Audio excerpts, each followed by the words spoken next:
Hello. I've decided in this video to talk a little bit about some of the more sought after Dreamcast games that I own. I just want to make it clear before I continue that I don't own every single Dreamcast game. I've got about 180 PAL games and about 20-ish NTSC Japanese and American ones. I'm mainly going to be focusing on the PAL stuff for this video. And I just want, rather than just again go through all the games I've got and which ones I like, I thought it'd be interesting just to go through some of the ones that I like seen as sought after. Not necessarily the most rare or uncommon or even the most valuable, but ones that are just considered like, well, probably are the most rare and unusual ones really. There are some games that I don't own. I don't own Res PAL. I don't own Evolution 2 PAL. I don't own Taxi 2. These are all games that, while they are sort of uncommon, they're just ridiculously expensive, and I refuse to pay like over like 50 quid for a game on an old console. That's just me. Other people have got different standards, but I'm not paying £100 for a game on Dreamcast, for example. I just find it ridiculous, to be honest, but that's just me. Anyway, just before I go onto the games, I just wanted to show you this, which is the little Dreamcast notebook that came in the post yesterday. I've been waiting for this for ages. I bought it in like November, and for whatever reasons they were delayed for a couple of months, and I just wanted to show you because it's pretty cool. It's a lot smaller than I thought it'd be. It's about the size of a CD case, slightly bigger. And on the inside it's got like a Dreamcast logo, and on each page at the bottom it's got a nice little, and it's got on the back like a Dreamcast security warnings and stuff. So I just thought it was quite a nice little item that I'll show you. I have also got the Sega Saturn one, which is massive compared to the Dreamcast one, and it's equally good quality. It's got the Sega Saturn logo on the inside and on the bottoms of the pages and stuff. So yeah, just two little nice Sega related items. There's PlayStation ones as well, I think, and Game Gear and stuff. So yeah, that's cool. Right, so 10 Dreamcast games I've picked out from the collection, which are, well, sought after. If that's a phrase that you want to use. Right, so without further ado, I'll start. So the first one is Resident Evil 2. I believe this is quite sought after for the Dreamcast. It does go for quite a lot on the eBay. Don't like using the eBay pricing thing because, as we all know, it can be a bit inaccurate. But the Dreamcast version of Resident Evil 2 is probably the best version of it. To be honest, as far as I know, it's just a port of the PC version. I might be wrong, but it's better than the N64 version. It's got nicer, smoother, crisper visuals. Yeah, Resident Evil 2. The next one is Wings 2 Airstrike. So you can see the the reflection of the iPad in the box there. This is obviously the sequel to Aero Wings, and it has a little bit more in the way of sort of air-to-air combat. You've got missiles as opposed to just a plume of smoke that you've got in the original. It's not just all about flying around and doing like red arrows type stuff. You actually do get to do some dogfighting as well. It's not on the same scale as like Deadly Skies, but it's a pretty good game. And again, it's one of them games that's becoming quite hard to find. And when it does pop up on auction sites, keep doing that. It does go for quite a lot of money. So it's one that I'm quite fond of just as a game. I'm not even bothered about how much it's worth. So yeah, that's that one. Next one is Techromancer. It's a Capcom 3D fighting game with massive robots. Again, another one that fetches quite high prices online. One thing I've noticed about this game, you won't be able to see from this video. There's no way because the camera's not good enough. But the images on the back of the box, they look like they've been taken with like someone's phone camera. Like, they're really bad. You can see all the lines, from the screen, like from the CRT where it was obviously taken.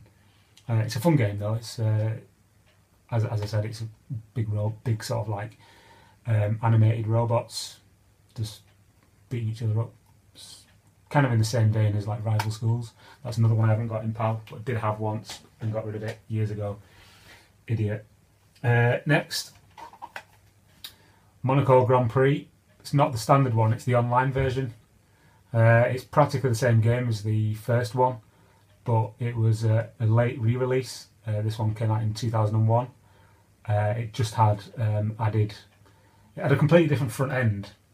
It has got a completely different front end and menu systems, everything like that. The game itself is completely identical to the first game, or the offline version, but it's got online elements, so you can do like races against other people. I think it was only released in Europe, this as well. I've not seen any evidence that it was released in either America or Japan or Australia either, as far as I know. So that's quite an unusual one. Now we get on to some of the more, what do you say, hardcore stuff, the hard stuff. Also, some of these I don't know why they're actually sought after, because they're actually pretty rubbish, but we'll get to them. Next one, Skies of Arcadia. I'm going to be honest, I've never actually played this, even though I've got it clearly in my hand. I'm just not a big fan of RPGs, certainly not ones that involve like turn-based fights. So I have to admit I've not actually even fired this one up yet. I will do eventually, but not my cup of tea really. I just bought it off a friend because he was offering it to me for a decent price and I needed it. I didn't need it, I just wanted it for the collection. Yeah, so Skies of Arcadia. Okay, what's next? I'll go with this one. It's everyone's favourite, Shenmue 2. Didn't get a release out. No, it did get, I'm pretty sure it got released in Japan, but it didn't get an American release for whatever reason. Very bizarre. But this is quite a nice copy of it. It's got the box, sort of the cardboard box, and it's got all the books and everything. And even all the hinges are intact. I think I paid about £5 for this at the Game Station when they were still going a couple of years ago. When they were doing that thing where if you bought one you get one free. I think I bought this at the same time as like Soldier of Fortune or something like that. So yeah, Shenmue 2, that's quite a nice one to have in the collection. And sorry, I'm whizzing through these. I'm aware of how much storage space is on the iPad, so I want to get this done before it starts telling me there's no space left. Giant Killers, another one. Oh God, another one which was just a PAL release. It's a football management game. It's not a very good one at that, to be honest. It's quite basic as far as management games go, and it only features like the Premier League and the lower English leagues. So there's no like European competitions or anything like that, no European teams. But again, this one is really quite highly sought after. I think it must just be down to the low print numbers and the fact that it was only released in the UK. That's probably why it's so sought after. But I did an article on this game for the Dreamcast Junkyard where I did make it clear that it's one of them games where sometimes it goes for a hell of a lot and sometimes it goes for like a few quid. So you can never be too sure like how much it's worth at any particular moment. But it's an unusual one. Again, one that's quite rare, and it's got a big crack on the box from this one. So you can sort that out. Next one, Aqua GT, another one that I'm not entirely sure why it's so sought after or rare, but again goes for a lot on eBay. If the people who are actually buying it realise how rubbish it is, they probably wouldn't spend as much on it as I've seen it go for. It's kind of in the same vein as Hydro Thunder, but nowhere near as good. Graphics are ropey. The water effects aren't even as good as like Wave Race 64, but then what is, to be honest. But yeah, the PAL version of Aqua GT is quite an uncommon one, so there's that. I feel like I'm just saying the same things over and over again. This is an uncommon game. It's great, I've got it. Evil Twin, another one which is quite late released. This is odd because the print on the box, on the actual label, looks like it's been done on somebody's like printer at home.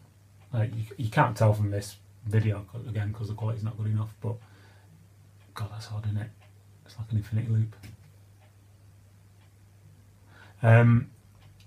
Yeah, it's quite a decent platform game. Some interesting visuals. It's got quite a lot of detail in it as well. It's definitely, you can tell it's a Western game though, the way the art style is.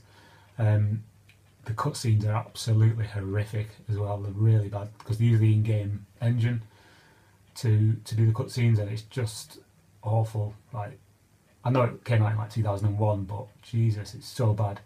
But once you actually get past that and you actually playing the game proper, it's pretty good, and it looks really good as well. So one to look out for. I was only going to do 10, so the last one I've got here is Bangayo. I don't know how you pronounce it. You just play like a little man in a spacesuit, flying around, shooting bullets all over the place, bouncing them off walls. It's a bit of a puzzler and a shoot 'em up. It's quite good fun actually. It's completely different to the N64 game, which I do actually have as well. But yeah, another one that's quite sought after. I'll be honest, the things that I've pulled out of my collection for this list, I got an inkling of what was sort of sought after and what was rare by looking at the Dreamcast collector or DC collector app for the iPad and iPhone and all that stuff, because that tells you like what's sought after and what isn't, and those are the games that I have that were on the list. Again, there's stuff like Evolution 2, Res, Rival Schools 2, and like the Street Fighter games and stuff, which I don't have. While I'm doing this, I might as well show you what games I've got for the Japanese one and American systems, because why not? This is going to go badly, I know it is. This kills two birds with one stone. So Fatal Fury, Mark of the Wolves, King of Fighters 99, King of Fighters Dream Match, Power Stone 2, Virtua Fighter 3, TB, Soul Calibur, Seaman, Sega Rally 2, Tokyo High Battle 2, or Shitoku Battle 2, whatever you call it, NHL 2K2, one of my favourite games of all time, Giant Gram, which I've played once and not 100% sure what I'm doing, but it's a pretty good game. If they'd used this game, if they'd used the engine in this game to do the WWE games on WWF as they were then on the Dreamcast, it would have been so flipping awesome. Guilty Gear X, or 10, whichever way you want to pronounce it, Capcom vs SNK 2000, Pen, and Sega GT. I've got a couple of others that are like copies, which are like Cosmic Smash, and a couple of others, Cannon Spike, but there's no point showing them because of the CDRs. But yeah, that's some sort of the Dreamcast games and my NTSC games. Probably not 25 there actually, I made that, probably lied a bit there. But anyway, thanks for watching.